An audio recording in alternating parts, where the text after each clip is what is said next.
저희가 가끔은 옛날 생각을 하잖아요. 어릴 때 생각이 나죠. 어릴 때는 뭐 하고 놀았을까? 뭐 옛날을 되새겨 보면 뭐 구슬치기, 뭐 그때는 다마라 그랬죠. 다마치기.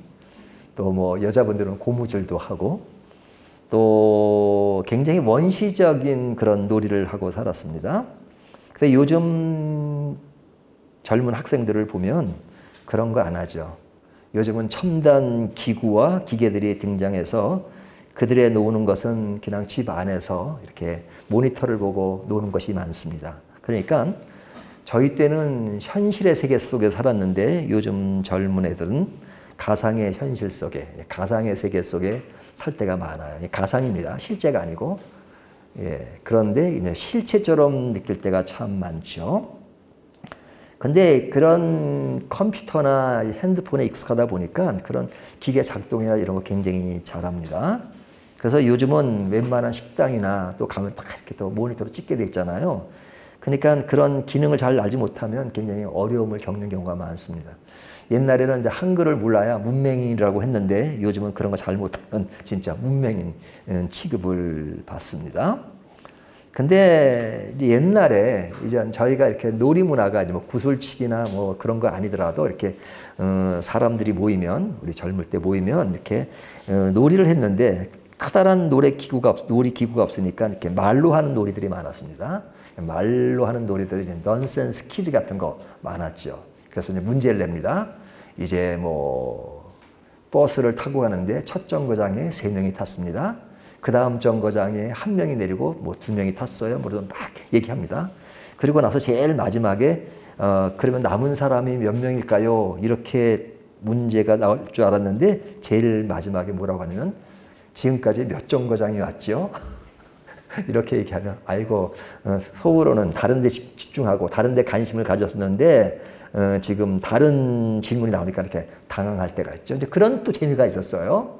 또 어떤 퀴즈는 그냥 넌센스 퀴즈가 많았죠. 예? 극장에 어떤 여자가 들어가는데 빨간 모자를 쓰고 빨간 마우라를 하고 빨간 옷을 입고 빨간 구두를 하고 빨간 장갑을 입고 그런 모습으로 극장을 들어갔는데 극장에 들어갈 때 사람들이 못 들어가게 막습니다. 왜 막았을까요? 그래요. 그러면 사람들이 막 빨간 것이 막 강조되니까 빨간 속에 어떤 의미가 있을까라고 빨간에 이렇게 막 신경을 씁니다. 그러면 정답은 뭐냐면 표를 안 냈으니까 못 들어갔죠. 그래요. 예? 허무하죠. 하지만 그 쉬운 평범한 것들을 사람들이 이렇게 답을 못하게 만든 것은 다른 한 곳에 관심을 갖게 만드는 바람에 모든 신경과 관심이 그쪽에 쏠리기 때문에 그러한 넌센스를 만들 수 있는 것 같습니다.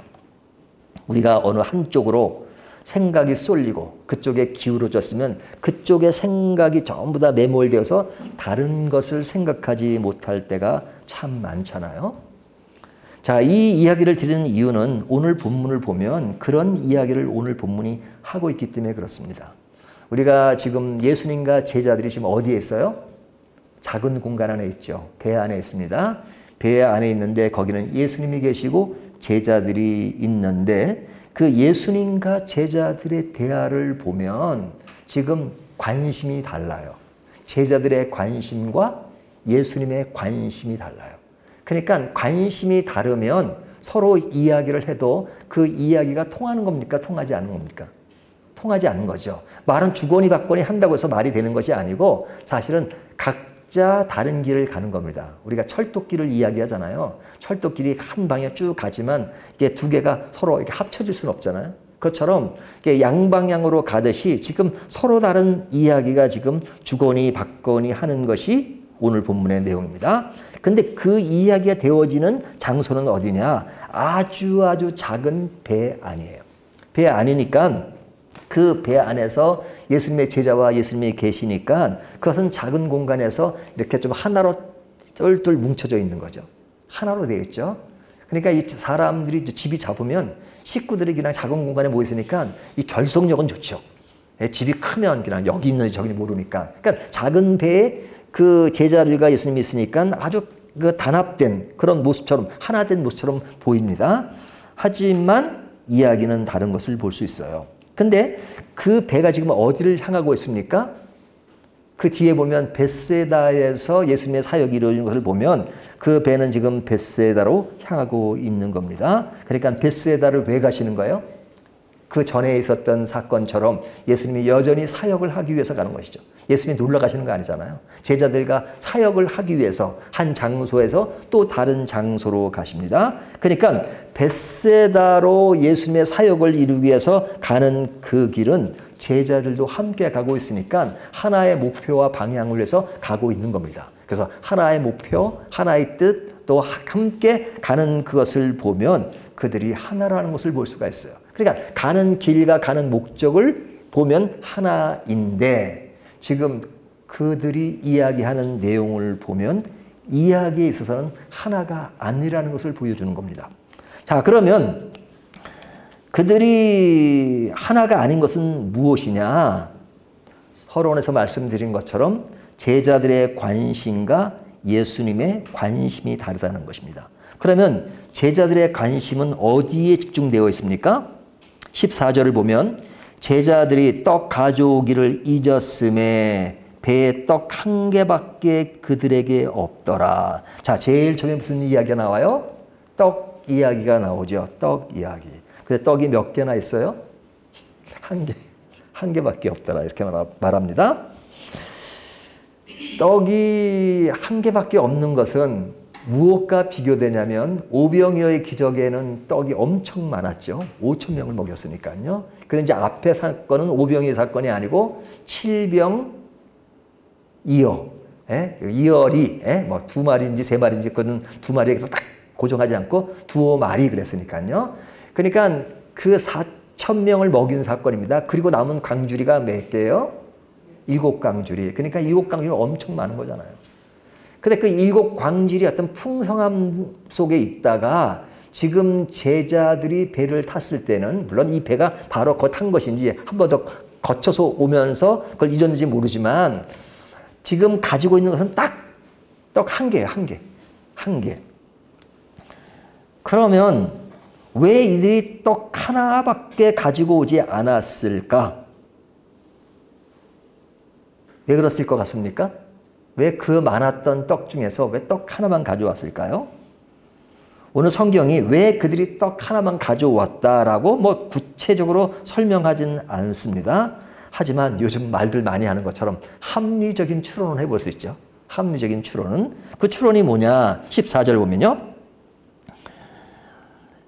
제자들이 떡 가져오기를 잊었음에 그러죠. 떡 가져오기를 잊었음에. 이것이 하나의 단서죠.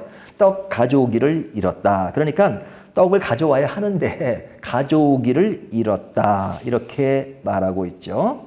그러니까 그들이 챙길 겨를이 없었다는 말이 될 수도 있죠. 예? 그러니까 예수님이 아마 그 딱 모르고 이제 거기 4천 명을 먹인 다음에 그들을 흩어 보내셨다라는 말로 끝나잖아요. 끝내놓고 이제 예수님이 이제 야, 이제 빨리 다음 코스로 가자. 이렇게 말씀하셨을 거예요. 그러니까 제자들이 이제 또 이제 빨리 예수님 또 가져가시니까 가야 되니까 그냥 이것저것 챙길 겨를이 없었는지 그들은 그 떡을 그 많은 떡을 챙기지 못했던 것 같습니다. 근데 사실은 이 떡이 많았던 그 상황과 지금 하나밖에 없는 상황을 비교해 보면 떡이 많을 때는요. 떡이 귀한 거를 모르죠. 그렇죠? 많으니까 항상 많을 것처럼 생각하잖아. 내 안에 어떤 것이 풍부하게 있으면요. 그 풍부함이 지금 내 품 안에 풍부하게 있기 때문에 그것은 나에게 영원히 있을 것처럼 생각이 듭니다. 그렇지 않아요? 내 통장에 돈이 많고 내 집안에 뭐 있을 것이 많고 그러면 이것이 어느 날 갑자기 없어지라고 생각하지 않죠. 없어질 수 있어요. 하지만 사람의 마음이라는 것이 감정이라는 것이 내 눈앞에 있으면 그것이 영원한 것처럼 생각이 들어요. 그러니까 이것은 계속 있을 것만 같아요. 하지만 그것이 다 없어지고 지금 딱 하나밖에 없으면 어떤 생각이 들죠? 지금 딱 하나밖에 없어요. 옛날에는 풍성할 때는 항상 있을 것 같은데 어떻게 하다 보니까 지금 내 앞에는 딱 하나밖에 없어요. 그러면 옛날 생각이 나죠. 옛날엔 참 많았었는데 어찌 지금은 하나밖에 없을 수밖에 없을까? 그 하나밖에 없는 상황에 대해서 참 옛날 생각을 하게 됩니다. 와, 어떻게 하나밖에 없었지? 옛날에는 그렇게 많았었는데, 옛날에 그렇게 많았을 때 진짜 내가 너무 몰랐어. 그때 좀 많이 챙겨놓을 걸. 그때는 그냥 풍부하니까 뭐 챙길 겨를도 없고, 뭐 챙길 겨를 생각도 않고, 그냥 영원히 있을 것처럼 생각해서 있었는데, 지금 하나밖에 없을 것 같은 지금 상황이 온다면, 그때 참 많이 챙겨놓을 걸. 그죠? 우리가 가난하게 되면 그러잖아요. 나 옛날에 부자였던 시절이 있었는데 그때 내가 너무 돈을 막 썼어. 그때 좀 많이 쌓아두어야 되는 건데. 그러잖아요. 우리가 신문보도를 보면 뭐 로또 복권 당첨돼가지고 막 돈을 한순간에 많이 벌어다가 그냥 한 번에 또 날리는 경우도 있잖아요. 날리면 또 옛날에 그때는 돈 있으니까 그냥 못 모르고 막 낭비를 했는데 그때 내가 진짜 절제를 못하고 그런 후회들을 하는 기사가 가끔 있는 것을 볼 수 있어요. 사람들이 지금 힘들면 옛날 생각을 하게 되고 그 옛날은 크게 느껴집니다. 그 옛날에 난 참 좋았어. 그래서 남자들은 군대 가면 군대 온 사람들 과거에 집에 뭐 금이 없었던 사람이 없다는 그런 우스갯소리도 합니다. 다 옛날에는 뭐 다 있었다 하잖아요. 다 옛날 얘기하면 옛날에 풍부했다고 말할 때가 많아요. 신앙도 그래요. 신앙도 그냥 신앙 얘기가 나오면 어떤 사람들은 나는 미션 스쿨에 다녔는데요. 우리 집안에요. 목사가 몇 명이고요. 장로가 몇 명이고 그런 얘기예요. 내가 지금은 신앙생활 안 해도 그 있는 것 가지고 얘기했죠. 나도 옛날엔 교회를 잘 나갔거든요. 옛날에 잘 나간 무슨 의미가 있어요. 옛날에 가진 재산이 많아도 지금 없으면 없는 겁니다. 이것은 모든 사람이 공통된 그런 감정이라고 할 수 있어요. 우리가 성경에 이스라엘 백성들이 광야에 나왔을 때 처음에 먹을 것이 없었죠. 그러니까 하나님이 광야에서 만나를 내려줬습니다. 그러니까 얼마나 좋았겠어요. 그러니까 만나를 내려주는데 이제 만나만 먹다 보니까 뭐가 그리워졌어요? 고기가 그리워졌잖아요. 고기 좀 주시오. 고기. 근데 고기가 당장 주어지지 않으니까 그 사람들이 뭐라 그러죠? 애굽에 있었을 때에는 고기를 먹었는데 애굽에 있을 때에는 그래서 어떤 사람은 애굽으로 돌아가자 이렇게 말하는 사람도 있었단 말이에요. 애굽에 있을 때에는 여러분 이스라엘 백성이 애굽에서 뭐 했습니까? 종살이 했잖아요. 노예로 종살이하고 힘든 그런 것보다는 지금 당장 고기가 없으니까 옛날에는 고기가 있었는데 모든 생각이 지금 옛날에는 고기가 그렇게 집중하는 경우가 있죠.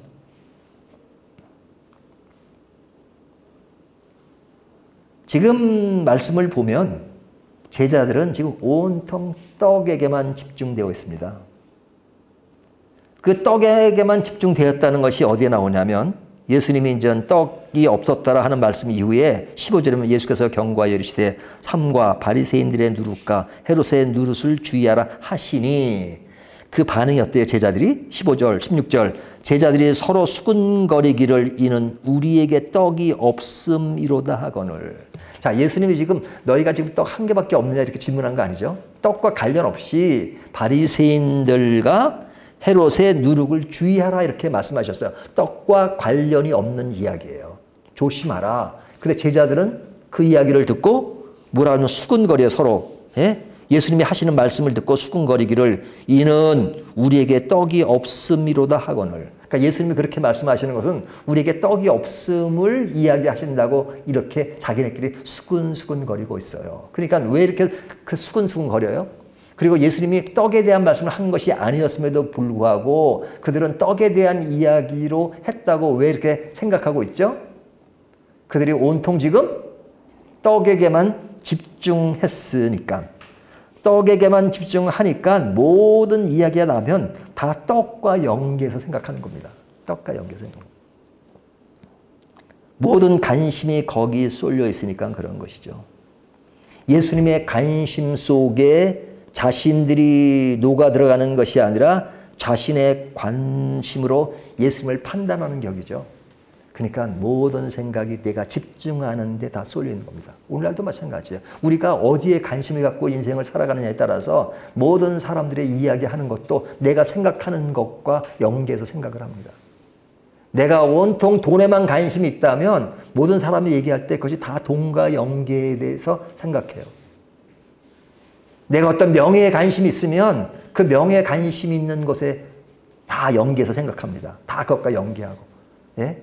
사람이 자기 듣고 싶은 것만 듣는다는 얘기가 뭐냐면 내가 관심 있는 쪽으로만 들어요. 같은 영화를 보더라도요. 영화가 완전히 달라질 수 있어요. 내가 관심 있는 쪽에 연결해서 듣기 때문에 그렇습니다. 그러니까 내가 무엇에 관심을 갖고 있느냐는 매우 매우 중요하죠. 근데 지금 이 상황 속에서 예수님의 관심과 제자들의 관심이 다른 것을 볼 수 있잖아요. 한 울타리 안에 있지만 근데 우리는 서로 같은 울타리 안에 있어도 관심이 다를 수 있는데 우리가 한 울타리에 있다는 것으로 서로가 같은 관심을 가진 것으로 착각할 때가 있어요. 같은 울타리에 있다는 것. 그래서 같은 울타리가 있으면 다 같이 공동으로 어딘가에 이룰 것이다. 같은 교회 안에 있으니까 다 천국은 간다. 뭐 그렇게 생각할 수 있죠. 우리는 지옥이라는 것은 생각도 못한다. 물론 너무 극단적인 얘기는 하죠. 하지만 교회에 출석하는 사람들 중에 예수를 안 믿는 사람도 엄청 많다는 생각이 들 때가 있어요. 전도라는 것은 교회 밖에서만 전도가 필요한 것이 아니라 어떨 때는 교회 안에 전도가 필요할 때가 있어요. 교회는 나오지만 예수를 안 믿는 경우도 엄청 많기 때문에 그럽니다. 이 엄청이란 말이 조금 확대된 이야기일 수 있지만 사실 그럴 수도 있어요. 우리가 한 울타리에 있지만 다른 길을 갔던 예들을 성경에서도 얼마든지 볼 수 있지 않습니까? 아브라함과 롯이 같은 길을 갔죠. 갈대아 우르를 떠나 하란을 통해 가나안 땅에 들어왔잖아요. 그때 아브라함이 누굴 데리고 왔어요? 롯을 데려갔잖아요. 자기 조카 롯을 데려갔습니다. 근데 창세기 12장 4절을 보면 뭐라고 말씀하고 있냐면 아브라함이 여호와의 말씀을 따라갔고 롯도 그와 함께 갔으며 그러죠. 이 말씀이 시사하는 바가 굉장히 가요. 같은 길을 가요. 같은 라인으로 가요. 근데 아브라함은 누굴 쫓아갔어요? 하나님의 말씀을 쫓아갔고 롯은 하나님의 말씀을 쫓아간 것이 아니라 인간 아브라함을 쫓아갔다. 그렇게 말하죠. 이 말이 그냥 지나칠 수 있지만 우리가 아브라함을 믿음의 조상이라고 하지만 롯을 믿음의 조상이라고 말하진 않죠. 아브라함과 롯을 많이 비교하잖아요. 그러면 서로 같은 길을 갔음에도 불구하고 어떤 이런 비교가 가능한가? 같은 길을 갔는데. 근데 그 차이는 뭐예요? 같은 길이지만 한 사람은 하나님의 말씀을 쫓아갔고 한 사람은 하나님의 말씀보다는 그냥 가는 길이니까 삼촌이 가니까 그냥 삼촌 뒤만 보고 따라가는 것. 그것이 엄청난 차이를 드러냈죠. 같은 곳에서 같이 지냈다고 해서 같은 길을 가는 것이 아니라 다른 길을 갈 수 있죠. 어떨 때는 한 가정 안에서도 전혀 다른 길을 갈 수 있다는 것이죠. 지금 배 안에서 예수님과 제자들은 벳세다로 같은 길을 가고 있습니다. 하지만 예수님의 관심과 제자들의 관심이 같지 않다는 것은 사실은 같은 길을 가고 있지 않다는 이야기로 될 수 있죠. 그 상황에서만 보면. 그렇죠? 물리적으로는 같은 길을 가지만 그러나 그의 생각과 그의 정신세계와 그의 신앙은 다른 곳으로 가고 있다고 말할 수 있죠.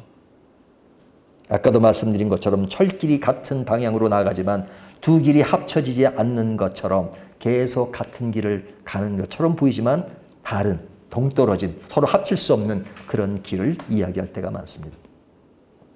그러면 예수님의 관심은 무엇이었는가? 예수님의 관심은 떡이 아니었어요. 여기 보면 예수님의 관심은 뭐예요? 15절 예수께서 경고하여 이르시되 삼가 바리새인들의 누룩과 헤롯의 누룩을 주의하라 하시니. 자, 예수님은 지금 바리새인들과 그 누룩 헤롯의 누룩을 주의하라.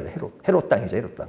그러니까 이것은 앞에 나오는 그런 사건에서 바리새인들과 서기관들이 예수님에 대해서 표적을 보이라 하는 그것이 전제되어 있죠. 예, 이 사람들이 행하는 그 일들을 조심하라는 겁니다. 근데 여기에 누룩을 조심하라 그러죠. 누룩이라는 게 뭐예요? 뭐 이것은 뭐 요리를 잘하신 분들이 더 잘하실 거예요. 누룩은 이제 빵을 만들 때 누룩을 집어넣기도 하죠. 누룩이라고 하면 이렇게 퍼지게 하는 것이잖아요. 퍼지게 합니다. 예? 그러면 이제 밀가루 반죽을 해서 누룩을 넣으면 이것이 이제 빵을 만들 때 퍼지잖아요. 그러면 어떻게 됩니까? 빵이 맛이 있고 부드러워지죠. 이렇게 퍼지니까. 부풀고. 이렇게 시간도 하루를 남겨놓으면 이렇게 부풀면서 그것이 아주 부드러워지고 맛도 있게 됩니다. 그러니까 이 누룩이라고 하는 것은 긍정적으로 쓸 때는 상당히 우리에게 좋은 거예요. 우리에게 부드러움을 선사하고 좋은 것이 퍼지는 것이니까. 하지만 부정적으로 쓰일 때는 악한 것이 번지는 것을 의미하죠. 악한 것이 번지면 그것은 이렇게 막 그냥 급속도로 번질 때가 많죠. 그래서 우리가 어떤 공동체 안에서는 세우기는 쉬워도 무너뜨리기는 쉽다는 말이 있습니다. 어렵게 싸워서 그것을 만들지만 그것이 한순간에 무너지는 건 뭐예요? 그런 누룩처럼 번지는 그릇된 것들이 그냥 악영향을 끼면서 번지기 시작하면 한순간에 무너질 수 있죠. 근데 예수님은 지금 어떤 길을 가고 있어요? 예수님이 지금까지 마가복음 8장까지 올 때 계속 예수님 지금 어느 길을 향하고 있어요? 그림으로 그런다면 예수님은 지금 십자가를 향해서 가고 있습니다. 예수님의 길은 십자가의 길입니다. 하지만 여기에 나오는 바리새인들과 헤롯 당원들은 예수님이 가시는 길을 자꾸 비틀고 있는 거예요. 비틀면서 당돌하게 그 앞에 나타나서 표적을 보이라고, 자신에게 보이라고 그렇게 이야기하잖아요.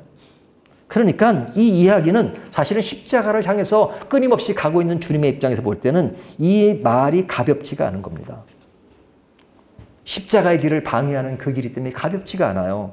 그렇기 때문에 예수님은 이런 말들에 대해서 그냥 지나치는 것이 아니라 절박하게 생각하시는 겁니다. 예수님이 십자가를 앞에 두고 제자 3명을 데리고 기도하러 올라가셨죠. 그때 제자들이 어땠습니까? 졸음을 참지 못했던 제자들의 모습 있잖아요. 예수님은 지금 십자가를 바로 앞에 두고 절실한 기도, 절박한 기도를 하고 있습니다. 하지만 그 제자들에게는 그런 절박함이 없으니까 그들은 계속 잠을 자고 있잖아요. 예수님은 굉장히 절박하죠. 그래서 예수님의 기도는 정말로 아주 그 내용을 보면 하나님이여 이 잔을 그냥 넘길 수만 있으면 넘길 수 있나이까 그런 기도가 나오죠. 절박하고 아주 비범한 그런 기도를 했습니다. 근데 그때 상황이나 지금 상황이나 사실은 예수님의 관점에서 보면 십자가를 향하는 길에 그런 바리새인들과 헤롯 당이 그 십자가를 비트는 것에서 보면 그 모든 것은 그때나 예수님의 이후에 제자들을 데리고 산에 올라가서 기도했던 그 절박함이나 지금이나 다를 바는 없습니다. 지금도 예수님은 그 바리새인들과 헤롯 당원들이 십자가를 비투는 그것에 대해서 아주 비장함을 가지고 그들의 누룩을 조심하라 이렇게 말씀하신 겁니다. 얼마나 비범한 그런 모습 속에서 예수님께서 말씀하셨을까? 예수님의 모든 관심은 지금 십자가를 향하고 있습니다. 그런 상황 속에서 제자들에게 이런 말씀을 하셨어요. 바리새인들과 헤롯의 누룩을 조심하라. 하지만 이 말을 들은 제자들이 아까도 말씀드린 것처럼 수근거려기를 이는 우리에게 떡이 없음이로도 하거늘. 이런 절박한 상황, 중요한 상황에 그들이 생각하는 것은 무슨 문제를 생각해요? 떡을 생각하는 거예요. 떡. 여러분, 떡이라는 것은 뭡니까? 먹는 문제잖아요. 먹는 문제. 사람이 먹지 못하면 죽으니까 그 문제가 결코 가벼운 것은 아니죠. 하지만 이 떡이라고 하는 것은 삶의 기본적이 필요한 속성이긴 하지만 그러나 이 문제가 삶의 중심이 되어서는 안 된다는 것이 우리들의 삶의 경험에서도 충분히 말할 수 있는 거죠. 음식이 없으면 절대적인 빈곤이지면 우리는 살 수 없습니다. 하지만 절대적 빈곤을 얼마나 누리고 삽니까? 우리는 그 단계를 뛰어넘어서 지금 중요하게 생각해야 될 것은 절대적 빈곤을 벗어나고 있고 그리고 먹을 수 있는 상황이라면 우리는 그런 떡에 대한 문제가 아니라 그 이상의 가장 중요한 인생의 문제, 신앙의 문제 이런 것들이 우리를 지배해야 되지 않겠어요? 근데 여전히 우리는 그런 하나님의 그 놀라운 영원한 세계 그것을 이루기 위해서 십자가의 일을 가는 그 상황 속에서도 제자들이 떡의 문제만 몰두하고 거기에만 관심을 가졌던 것처럼 혹시 우리들에게는 아직도 떡의 문제만 국한되고 떡이라는 것이 단순한 먹는 떡만 아니라 우리의 삶에 있어 내 육체를 위해서 내 어떤 삶의 풍성함을 위해서 내 어떤 평안함을 위해서 나만을 위해서, 내 존재 가치만을 위해서 살아가지는 않습니까? 제자들이 떡에만 관심을 가졌던 것처럼 예수님의 관심과는 달리 오직 내 길을 위해서만 살아가는 것이라면 그들이 가졌던 관심과 다를 바는 없는 것이죠. 우리들의 신앙은 어디로 가고 있습니까? 미국에 한인들이 많이 이민을 갔잖아요. 지금은 한인들이 엄청 많습니다. 근데 초창기 때 보면 한인들이 원래 손재주가 많잖아요. 우리 한국 사람은 손재주가 많잖아요. 그러니까 처음에 가니까 어려우니까 이 세탁소에 취업을 했답니다. 세탁소. 미국인들이 운영하는 세탁소. 근데 세탁소에 취직을 했는데 이 한국 사람 손재주가 좋으니까 수선을 잘하는 거예요. 수선. 옷 같은 거 수선을 잘해요. 그러니까 이 사람이 들어오면서 이제 수선을 하기 시작했습니다. 수선을. 그래서 나중에는 이제 수선에 사람들이 관심을 가지고 사람들이 몰리기 시작했습니다. 세탁소가 그렇게 잘 되지 않았던 세탁소가 있는데 한국 사람이 직원으로 들어오면서 그냥 이게 수선을 하다 보니까 수선을 위해서 오는 사람들이 많았대요. 그러다 보니까 그냥 이 세탁소가 그냥 계속 이렇게 부유해지기 시작한 겁니다. 그러니까 나중에는 이 한국 사람이 그 세탁소를 인수하게 됐대요. 그런 경우가 많대요. 한국 사람의 손재주로. 손재주로. 그래서 이 사람이 이제 주인이 됐습니다. 자, 주인이 되다 보니까 세탁소보다는 수선이 더 주가 돼버렸어요. 주가 됐어요. 세탁하는 일보다 수선이, 사람들이 거의 많이 몰리고 일을 많이 맡기니까. 자, 그렇다면 그 이름은 여전히 세탁소라고 붙어 있습니다. 자, 실제로 그것은 세탁소입니까? 수선집입니까? 내용을 보면 수선을 더 많이 하니까 수선집이죠. 하지만 간판은 여전히 세탁소예요. 그리고 사업은 더 잘 되고 있습니다. 자, 그렇다면 여전히 간판은 세탁소지만 내용은 수선집인 것이죠. 그러니까 그것을 세탁소라고 할 때는 그 속성은 아니라는 것이죠. 그러니까 그래서 더 좋아지고 경제적으로 좋아진 것은 좋지만 그러나 거기는 세탁소는 아니고 수선집이라고 말할 수 있습니다. 그런 예가 많죠. 어떤 음식점의 가치는 뭐예요? 음식을 잘하는 것이잖아요. 음식을 잘하는 거. 음식이 잘하는 거. 그래서 음식점에 가잖아요. 하지만 어떤 음식점은 음식점이 주가 아니라 그 분위기가 주가 돼갈 때잖아요. 그 분위기가 있어요. 그 음식점은. 그러면 거기 오는 사람들은 음식 맛보다는 그냥 분위기에 도취되어서 온다면 그것은 엄밀한 의미에서는 음식점입니까? 아니면 아닙니까? 그냥 경제적으로 보면 사업이 어떻게 잘 되니까 그런 점에서는 뭐 잘 된다고 볼 수 있지만 그냥 음식, 식당이라고 말하는 그 관점에서 보면 그것은 식당은 아닌 것이죠. 아닌 것이죠. 교회도 마찬가지다 이거죠. 교회도. 교회의 핵심은 뭡니까? 신앙이에요. 신앙. 하나님을 만나는 곳이에요. 하나님을 믿는 것이에요. 이곳에서 예수님의 길을 배우는 것이에요. 하나님의 도를 배우는 것이에요. 하나님의 말씀 속에서 하나님의 능력과 하나님의 인도하심과 하나님의 가슴과 하나님의 통치를 배우면서 그 속에서 하나님을 알아가고 내 신앙의 갈 길이 어딘가를 아는 것이 교회입니다. 하지만 교회에서의 내용이 신앙이 주가 아니라면 그래서 사람들이 교제의 중심이 되고 그리고 사람들이 그냥 즐겁고 그리고 그냥 어떤 문화적인 문화센터가 돼버리고 그렇게 된다 그러면 뭐 교회가 더 그래서 풍성해지면 엄청나게 그런 어떤 외적인 성장이라고 볼 수는 있겠죠. 하지만 엄밀한 의미에서는 교회는 아닌 것이죠. 교회는 아닌 것이죠.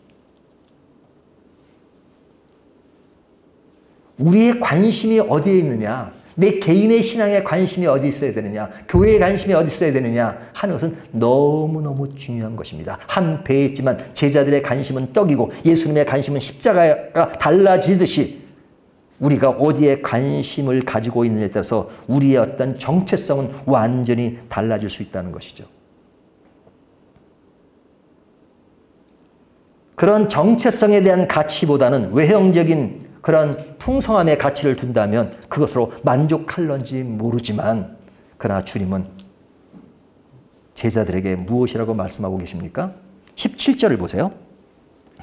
예수께서 하시고 이르시되 너희가 어찌 떡이 없음으로 수근거리느냐? 아직도 알지 못하며 깨닫지 못하냐? 너희 마음이 둔하냐? 여기 보면 제 눈에 들어오는 아직도 그렇죠. 아직도. 또 21절에 보면 이르시되 아직도 깨닫지 못하느냐. 아직도. 그래서 사실은 제가 제목을 처음 잡았을 때는 아직도의 교훈이라고 썼어요. 너무 이렇게 추상적인 것 같아서 제가 바꾸긴 했는데 이 아직도라는 말을 주님은 하십니다. 아직도. 아직도 뭐 한다는 거예요? 아직도 17절 알지 못하며 깨닫지 못하느냐 너희 마음이 둔하느냐 21절에 보면 아직도 깨닫지 못하느냐 예수님께서 그들을 보고 참 너희들은 둔하구나. 둔한 것이 뭐예요? 알지도 못하고 깨닫지도 못하니까 둔한 것이죠. 그러니까 둔한 그 모습을 외형적으로 어떻게 표현하고 있냐면 18절을 보면 너희가 눈이 있어도 보지 못하며 귀가 있어도 듣지 못하느냐 또 기억하지 못하느냐.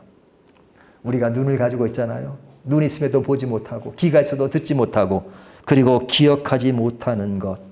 그러면 뭐예요? 둔한 것이죠. 둔한 것. 어디에 둔한 거예요? 신앙에 둔한 것이죠. 신앙에 둔한. 신앙에 둔하면 기억하지 못합니다. 기억하지 못합니다. 여러분, 지금 이 사건이 지금 칠병이어의 사건 이후에 나오는 사건이잖아요. 한참 세월이 지난 것이 아닙니다. 바로 얼마 지나지 않아서. 시간으로 따져야 될 만큼의 시간이. 그리고 그 앞에 오병이어의 사건이 있었습니다. 그러면 오병이어와 칠병이어가 보여준 것은 뭐예요? 풍성함이잖아요. 뭐의 풍성함이요? 떡의 풍성함. 생선의 풍성함. 그 많은 사람들이 어찌 먹일 수 있을까 걱정했을 때 예수님은 그 사람들을 다 먹이시고 7강주리가 남고 그 다음에 12바구니가 남았어요. 예수님은 그렇게 하실 수 있는 분이세요. 그러니까 예수님이 그렇게 하실 수 있다는 것은 우리에게 뭘 보여주는 겁니까? 예수님은 떡에 대한 문제는 별거 아니라는 얘기예요. 별거 아닌 문제예요. 예수님의 사역에 있어서 떡에 대한 문제는 아주 기초적인 것이다. 삶에서 가장 아주 중요한 요소이죠. 절대적 가치로서 먹어야 되니까. 하지만 그 단계에 머물고 있지를 원치 않으시죠. 우리가 항상 먹는 그 문제만 머물러 있기를 원하지 않으시죠. 그 문제 내가 해결해 준다. 근데 너희가 해결해서 이미 그런 것들을 지금 다 해결하고 살고 있지 않느냐. 그런데 아직까지도 떡의 문제에서 벗어나지 못한다면 참 둔한 거 아니냐. 지금까지 살아가면서 굶었느냐. 지금까지 살아오면서 배고팠느냐. 그렇게 물으실 겁니다. 아니요, 지금까지 배고프지 않았는데요. 물론 옛날에 좀 어릴 때 좀 더 힘들게 살은 그렇지만 그래도 그 어려운 중에서도 먹고는 살았습니다. 근데 지금은 세월이 흘러서 우리에게 넉넉함이 주어졌음에도 불구하고 아직도 떡이냐, 둔하느냐, 눈이 있어도 보지 못하고 귀가 있어도 듣지 못하고 아직도 기억하지 못하느냐. 무엇을? 오병이어의 기적, 칠병이어의 기적을 너희가 깨닫지 못하느냐. 예수님이 다 하실 수 있는데 그것이 기적이 표적까지 생각하지 못하더라도 그 기적 자체만으로도 예수님은 떡에 대해서 너희들이 걱정할 문제가 아니라는 것을 충분히 알려주셨을 텐데 아직까지도 떡에 대한 생각과 관심에서 벗어나지 못하는 것을 보고 예수님은 답답하다 이렇게 말씀하시는 겁니다. 아직도 눈이 있어도 보지 못하고 귀가 있어도 듣지 못하고 아직도 기억하지 못하느냐. 바로 얼마 전의 사건인데 먹고 사는 문제가 그렇게 중요한 것이냐. 그렇게 말씀하시는 겁니다. 이 이야기는 오늘 저 자신과 우리들에게도 하시는 말씀입니다. 너희들이 지금 먹고 사는 문제 그렇게 절박하냐? 절박하냐? 근데 옛날이나 지금이나 늘 생각을 두고 관심을 갖는 것이 지금 그렇게 절박하지도 않음에도 불구하고 늘 그 절박해졌던 그때처럼 늘 떡에만 관심을 가지고 있으니 지금까지 살아오면서 내가 너희를 먹였고 너희를 지금까지 이어왔고 너희를 챙겨왔고 너희를 사랑했고 너희를 인도했음에도 불구하고 그 모든 것은 다 헛것이란 말이냐. 다 해줬는데 다 이루어졌는데 아직도 떡이야. 그렇게 말씀하시는 겁니다. 아직도 떡이라면 얼마나 한심스러운 것인가 이렇게 말씀하시는 겁니다.